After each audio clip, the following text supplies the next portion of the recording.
just some housekeeping items that you may not be aware of. So first of all, you guys are at the Blockchain Center. The Blockchain Center is a resource hub and an event space for blockchain talent, for blockchain companies, and we are focused on building up Miami.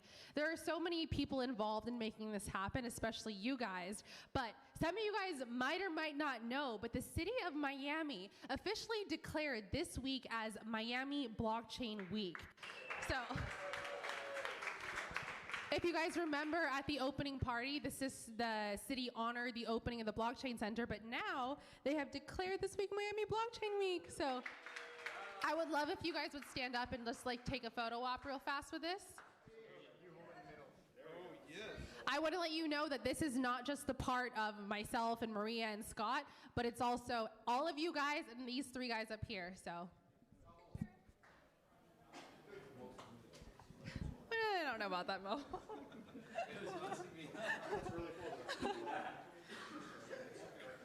So there's a ton of events this week. It started off with Mo opening up the Bitcoin conference in 2012, but since then we have had so many different events. So for a full list of events, you guys go to blockchaincenter.com/blockchainweek and you can see what's going on, okay? Yeah, super cool. There's a lot of typos, sorry. Welcome to Miami. So, unfortunately, we had ordered some extra microphones for you guys, but they didn't come in the mail yet. So I am going to just pass it along. I've already prepared you with questions. So the topic of this panel is Miami's history and future as a tech hub.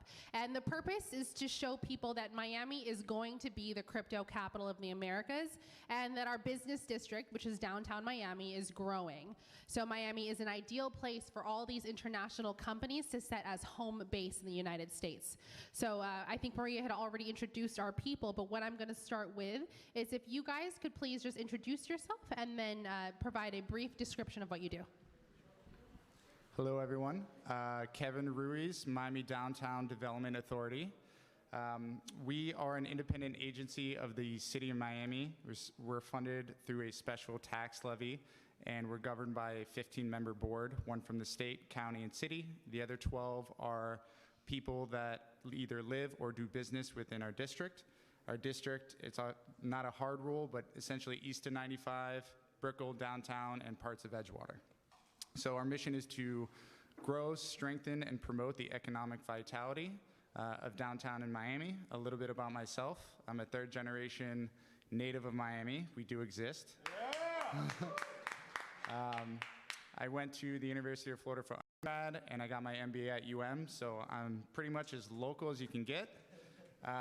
And what's neat for me is given my background, I'm used to selling a product or a service, but in this role, I'm selling a city, I'm selling a place, I'm selling an idea, and that's really motivating and wonderful to do that every day.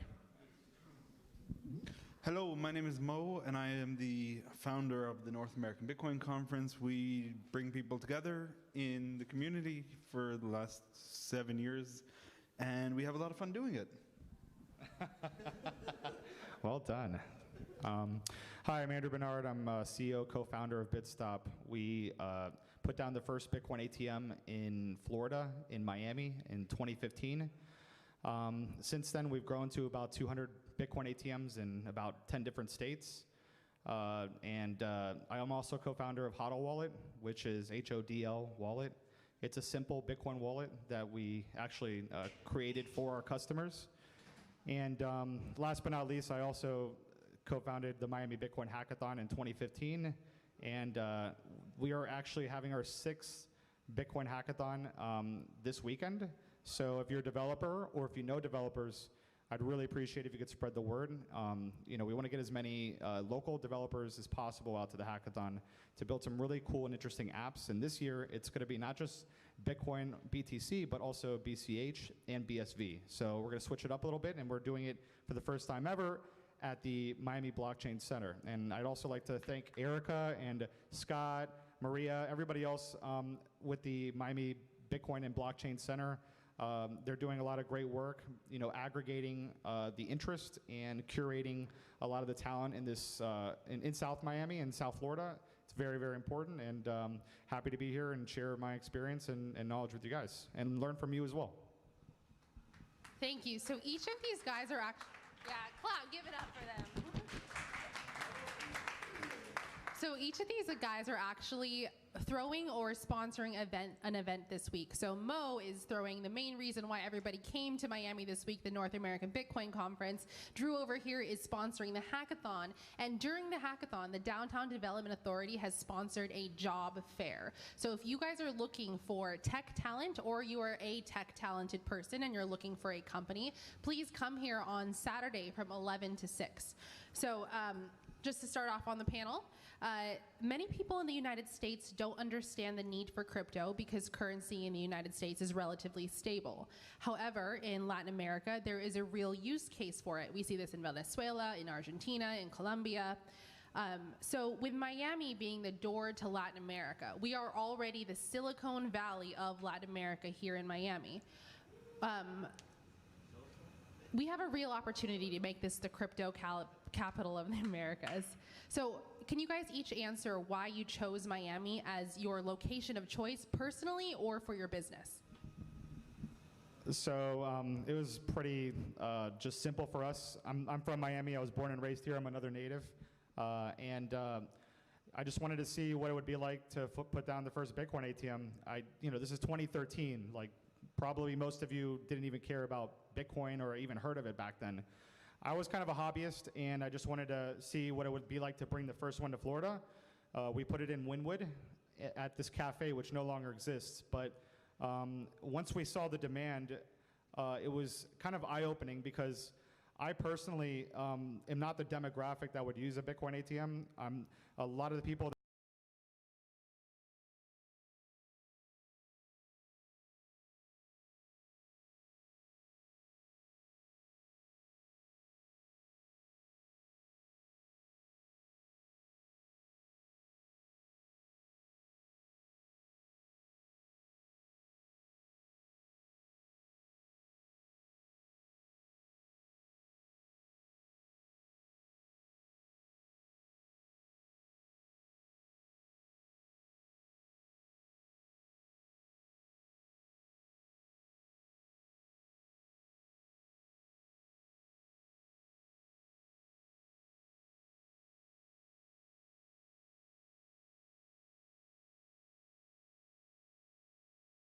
comes to Bitcoin. So I think that's going to be a hot spot, especially over the next few years, and I'm super excited about that. But yeah, I mean, for us, it was just default. We're from here. We're born and raised here.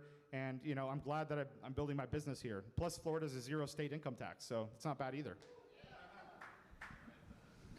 Well, you can't say it better. Like, if you look at the map and find an international city where people are working on innovative, interesting things, you've got immigrants that want to make a better life for themselves and their children and build a better future. There aren't that many cities that are both international and warm at the same time.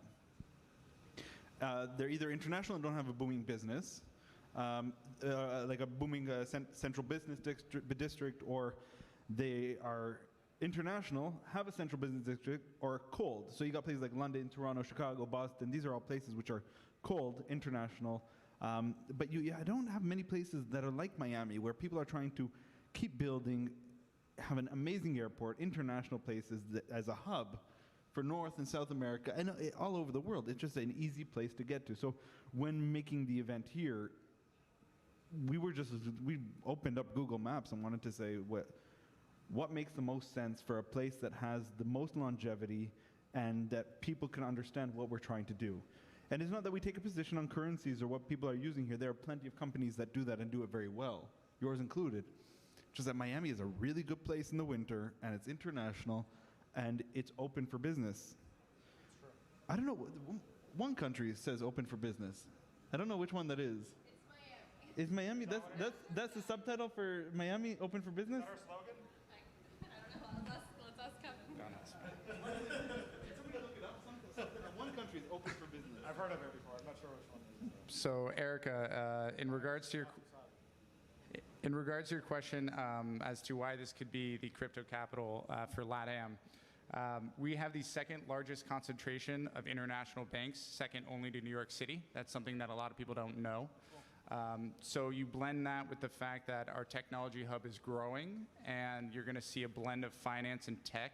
It's kind of natural to see how they would interact. You combine that with the fact that we have warm weather. To touch on your points, over half our population in Dade County is foreign-born, and then roughly 45% actually have a college degree. So that's second highest in the country, only behind San Jose. So we have a foreign-born population that's college-educated, that have money that they want to get out of their countries.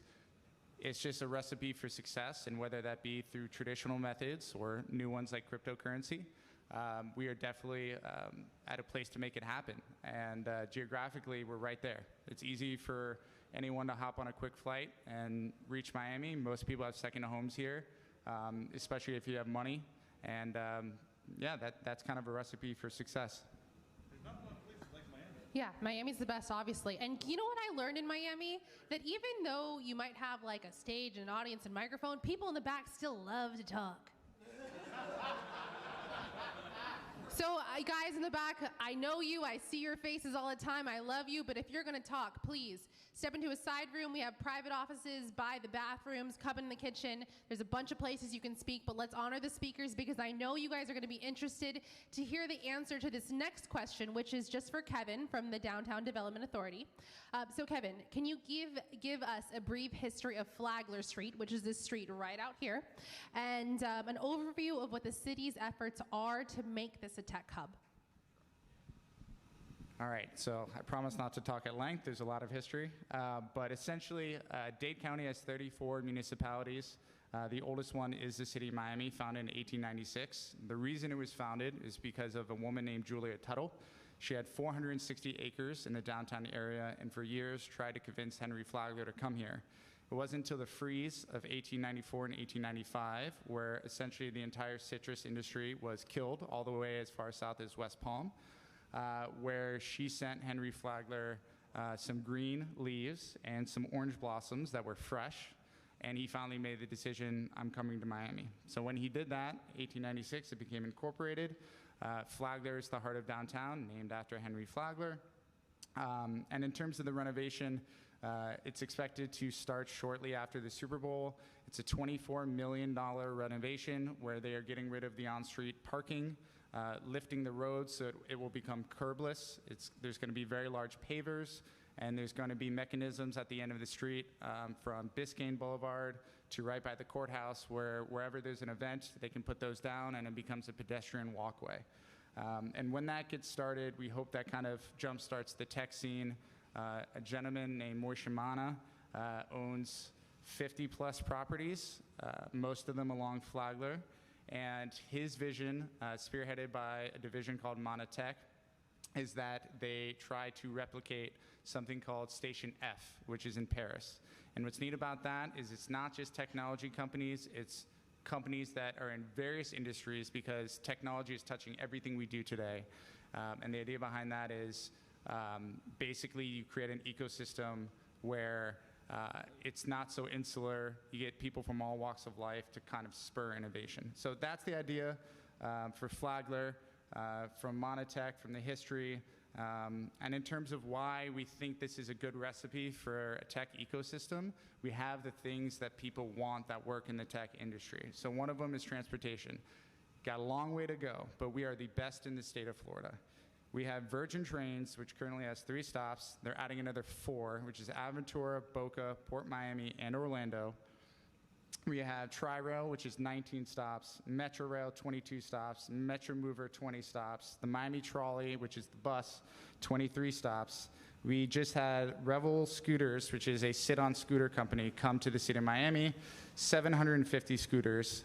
E-scooters, 3,000 that are currently being beta tested with nine different companies. We also have green space. So we have 30 acres at Ferrero Park, used to be called Museum Park. Bayfront Park has 32 acres. Baywalk, it's a really cool law or an ordinance in 1979 that said if you develop on the waterfront, you have to have 50 feet of setback with a 25-foot wide walkway. And the idea behind that was that they wanted to preserve the waterway for the public. It didn't want to just be for private entities. So there's only 2 parcels left that still haven't made it a fully connected 5-mile trail that goes all the way from Midtown all the way down to the Miami River. There's a lot of unifying factors going to that. We just installed 36 lights, LED lights in Bayfront Park, 10 in Parcel B that are LED controlled, so they can be turned any color for any holiday. And there's going to be a lot of unifying factors, such as signage, design, that are going to be coming the next couple years. The underline is a 10-mile linear park. First phase is done in June 2020. That's going to connect to the Ludlam Trail down south, which is a 6-mile linear park. So we have the green space, we have the transportation, we're going to have the tech ecosystem with Monotech, and you have a fully supportive government that is, especially with, I don't want to speak for the mayor's office, but everything he's done has been supportive. I mean, there's the proclamation. So we're very business friendly, and we're very excited to participate in this. So yeah, there's definitely a lot already going on in no, you did good, Kevin. A lot already going on in Miami. If you guys don't know, Bayfront Park is 2 blocks that way, okay? This is where where's Katy, Kansas at? The Ultra happens every year, okay? Except for last year. And then Flagler Street, right behind us, $22 million approved. $24 million approved by both mayors for revamping. So if you guys are looking for a place in the United States, or if you already live here, Miami really is the next place to set up shop. So we've already talked about the history of Miami. Now I have a question for you 2 gentlemen. What is the history in the state of Florida when it comes to Bitcoin and cryptocurrencies? We definitely have a deep history in the state. Yeah.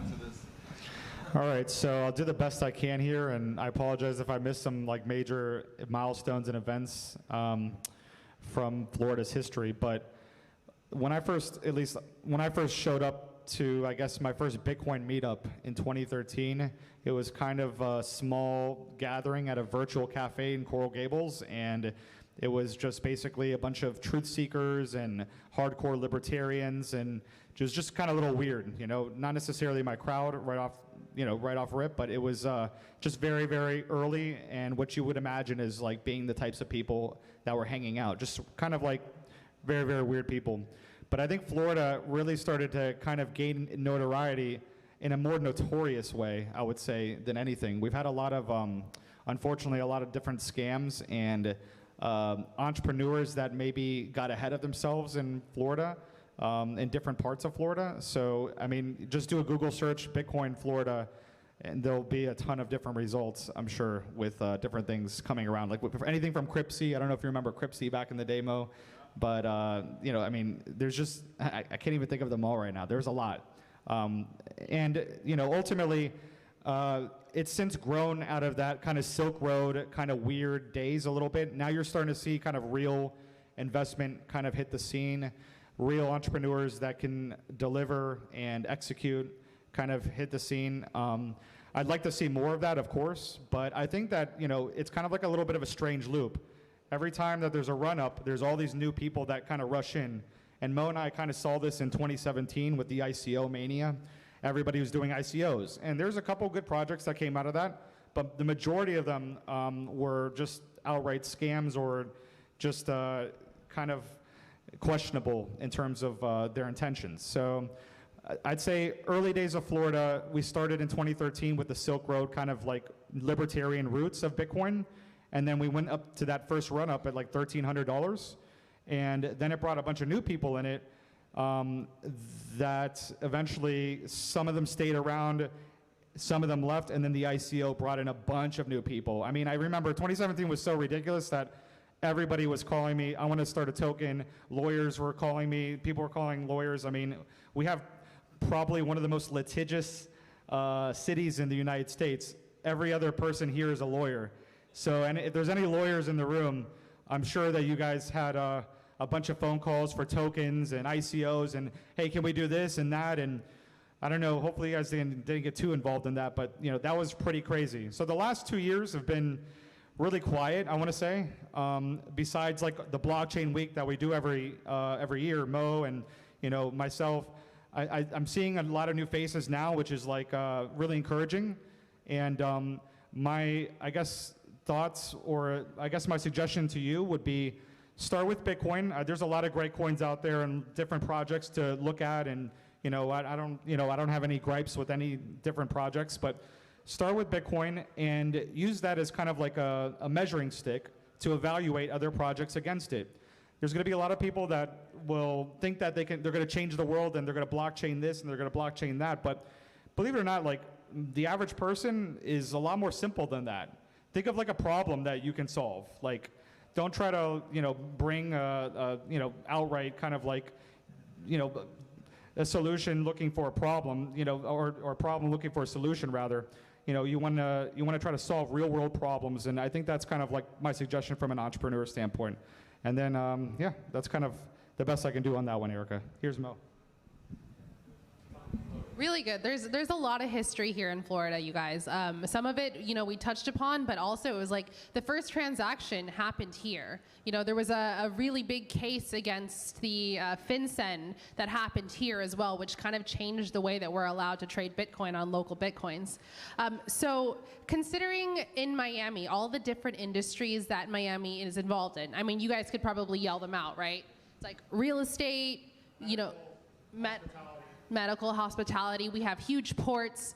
Entertainment is big here with all of our big fancy clubs. And as Kevin said, international banking. Miami has the second most international banks in the United States, second only to New York. So what do you guys think is the first industry that's going to be disrupted by blockchain technology? I'll just do this really quickly. You're already starting to see it happen. It's real estate. The WeWork security building, which is just down the street, traded for $65.5 million last year, and it was a cryptocurrency sale. So I think that's something that you're going to see more and more of. To touch on those industries, real estate, trade and logistics, tourism, and banking and finance are the four core that people think of traditionally. It's not a stretch to see any of those affected in some kind of capacity. I don't think we're going to see wholesale disruption of anything. I mean, Bitcoin is a very good currency, and it's a good way to, as a new asset class, and people can use it like digital gold is a pretty good example of what it does and what it can do and what it will do and what it has been doing. I mean, it's good. Bitcoin is good, useful, international, all these things. And as it relates to industries that use money, it's a good alternative. It's volatile and has many faults, but it's a very good system. Blockchain technology, which it can affect, it's a very good software, and that'll replace a lot of things. As it relates to disruption, you see it everywhere, and the people building interesting companies are building them in the hottest industries. And it is sort of region-specific, who's building what where. In Miami, you have real estate and entertainment. You have medical, like you do, but medical is more in Middle America. There's a lot more companies there, and it's being revolutionized. And in provenance of food, and provenance is a very good example of an industry that can be affected by blockchain and Bitcoin technology because it is easy to use, it makes sense, and when you talk about high fee, low service industries, these are the most affected ones. And as it relates to some parts of Miami where there's crazy remittance charges and it's a super high fee for a very low service, that's the first to go. Across the board. When you pay too much for something and you don't get any service out of it, that's going to go. And then that's what we see. Yeah, to add to the real estate, it's not my specialty, but this is like one of the real estate capitals of the world. So we're going to see a lot of I've seen a lot of tokenized real estate projects. But in terms of what I can speak to, I would say travel is going to be something that's definitely impacted. We just put a Bitcoin ATM at the Miami International Airport. A lot of our customers are using Bitcoin instead of cash to travel now. So we want to put our Bitcoin ATMs in areas of really, really high convenience. So, we started off in gas stations, et cetera, but now you'll see us in malls, and you'll see us in shopping centers, and you'll see us at the airport, et cetera. Hotels eventually. So I think that having a global currency in your pocket is just very convenient, especially if you're traveling a lot. And there's a lot of people traveling in Miami. We have one of the most busiest international airports in the world. So that's one thing I could speak to. And the other thing that Mo mentioned would be remittance. So our Bitcoin ATMs actually, a lot of people think that like, oh, I'm going to create the next app to go ahead and disrupt Western Union, or I'm going to create the next app to go ahead and disrupt MoneyGram. Well, I hate to break it to a lot of you, but if you're working on a remittance solution, a lot of people are just outright using literally vanilla Bitcoin to do the remittance. Like, so what I mean by that is that they're literally coming to our Bitcoin ATM, they're just buying the Bitcoin for cash, and then they're just sending the Bitcoin down to South America.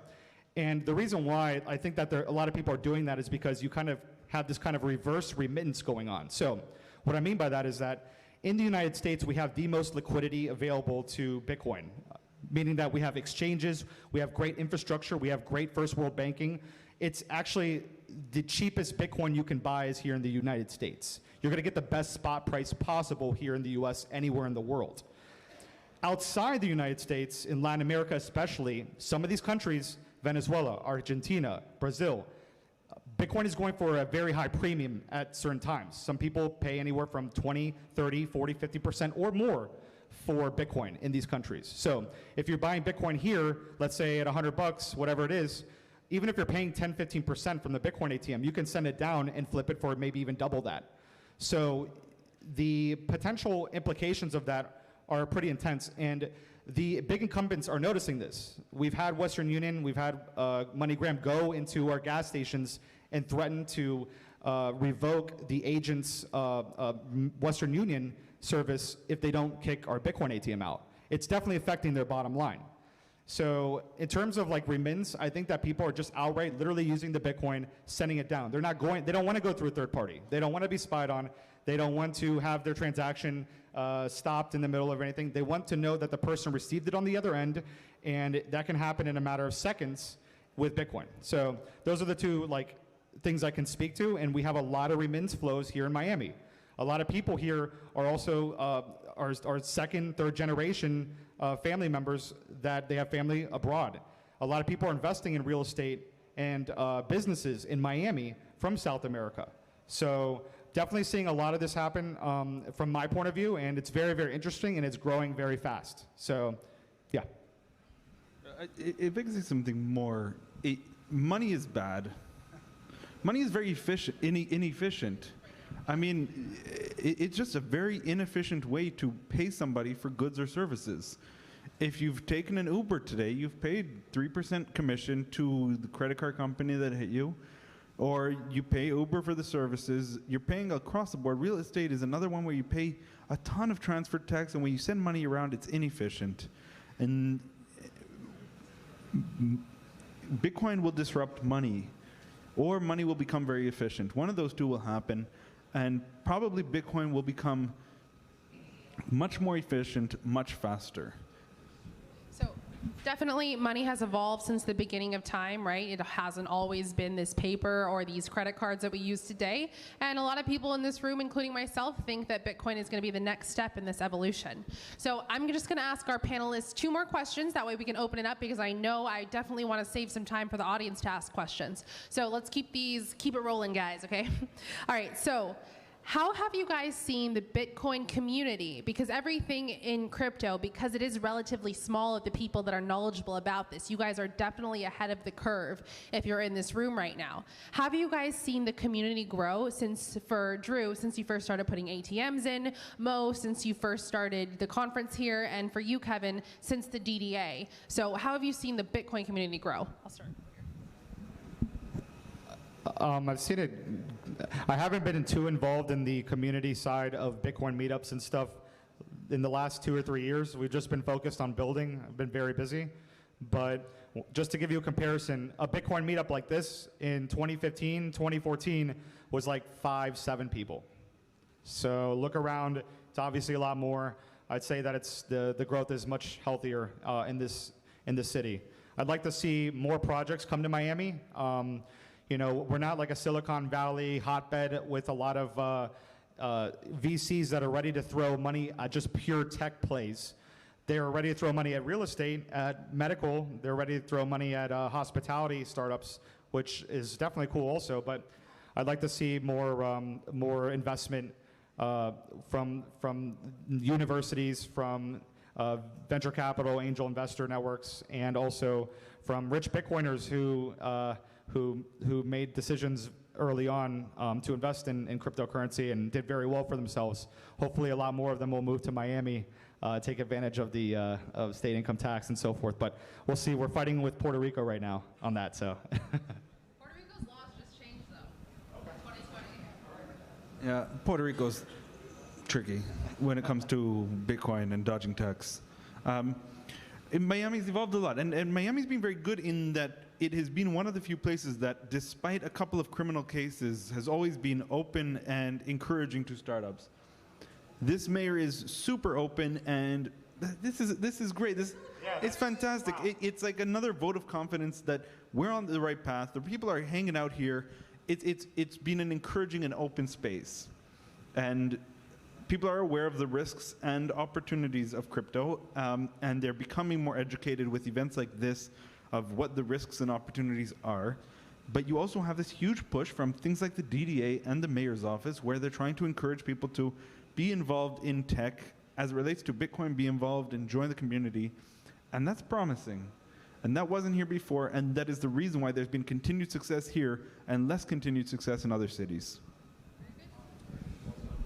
All right, thank you for that. Being sensitive on time, I'll keep my answer short. To your point, I'm here. And I think on top of that, we're sponsoring an event this week with Blockchain Center with an emphasis on the career fair and job placement. And there's events like these. These did not exist 5 years ago. And that's a very small time frame for something to go from 0 to where it is today. So you just take the multiplier effect, you go another 5 years, and hopefully it expands just as quickly.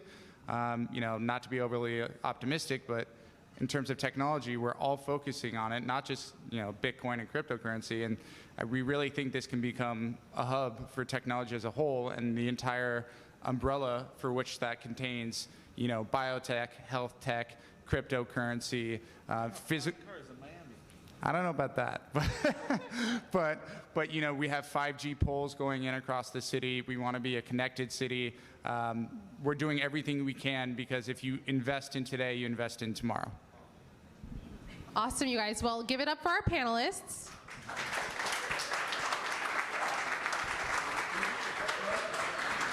Now, I know some of you have some questions. I'll start here because you raised your hand first.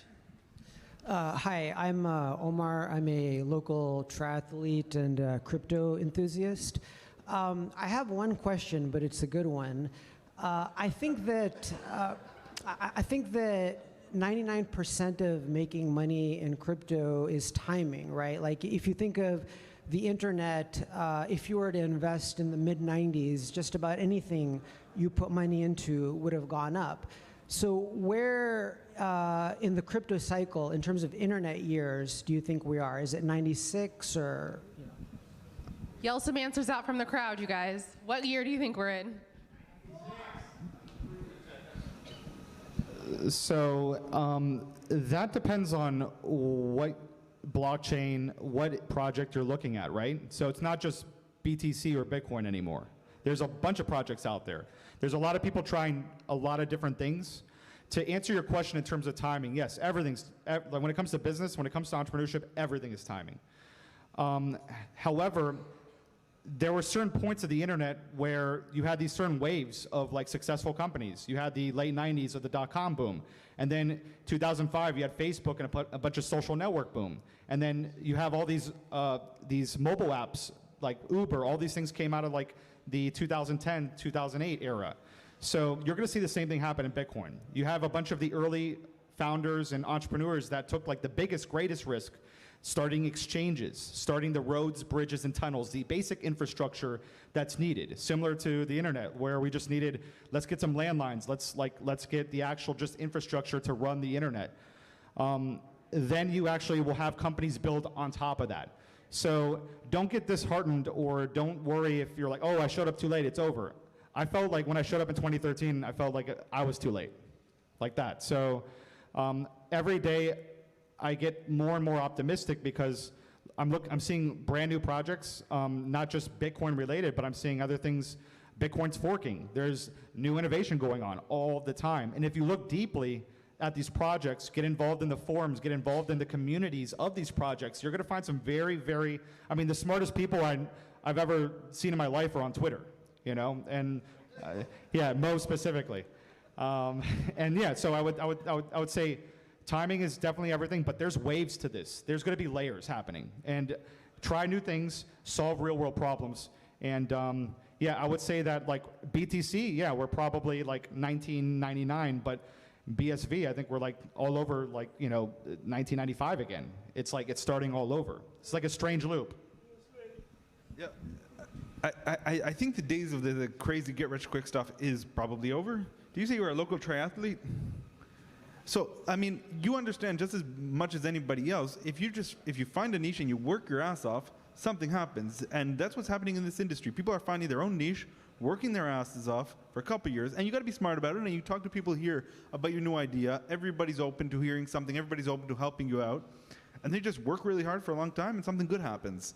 I don't think it's a numbered date. I think it's just to work hard and crowdsource advice to see what people think and to improve your ideas.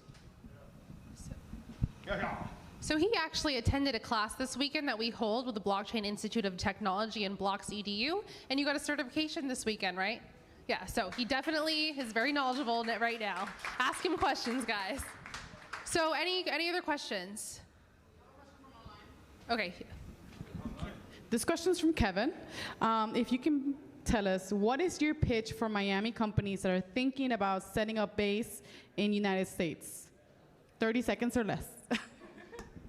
You got an elevator pitch now, Kevin. All right, well, I'll try to be concise.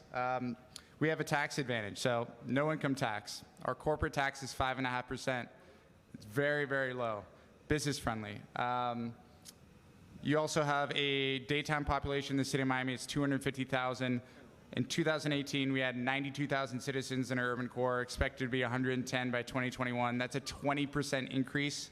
That's dramatic, and I think that's going to the story that we're telling, that people don't want to drive. They want to live, they want to work, they want to play in the same area. We have the restaurants, we have the infrastructure, we have the green space.